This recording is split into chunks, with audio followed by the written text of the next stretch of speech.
gabadhaani waxa ay cunaysay cunto ay deliveryga ay ka dalbatay, laakiinse iyadoo cuntadii ay wado waxa ay ka dhex heshay waraaqad waxaana ku qornayd in la dhahay waxaad dhimanaysaa 4 saac. iyadiina waxa ay fiirsay taleefankii, saacaddana waxay ahayd 9 habeenimo. xoogoo waa ay shakisay, cabsid yarna waa ay soo gashay. wax ay fiirsay hareeraha, kadibna iyadii ayaa isku qosashay.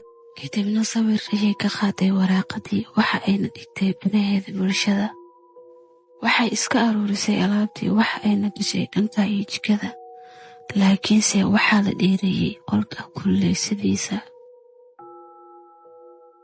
iyadoo tiifigeeda daawanaysa waxa ay dareentay kuleel, waa ayna dhiritaysay. waxa ay la yaabtay kuleelkan waxa uu yahay. kadibna waxa ay u kacday dhanka iyo kuleysada qolka, waxa ay la yaabtay cidda dheeraysay. kadibna waxa ay soo baxsatay muraaxad, waxa ayna ku xiriirsatay korontada.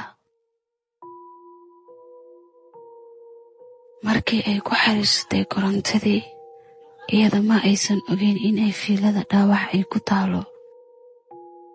kadib waxaa biyihii soo faray cid aanan la garanaynin. biyihii waxa ay soo gaareen dhulkii oo dhan, iyadan laakiinse ma aysan ogeyn ilaa ay biyihii iyo korontadii isqabsadeen. iyada waxaa lugta u taashay dhulka, laakiin nasiib wanaag kor ayay u soo qaadatay. waxa ayna sii fadhisay fadhigeeda. waxa ay aragtay saacaddii in ay tahay 10 habeenimo, ayna tahay in ay seexato. kadib markii lugaheeda ay dhulka gaareen, waxaa ku tagtay korontadii ilaa ay ka dhimato.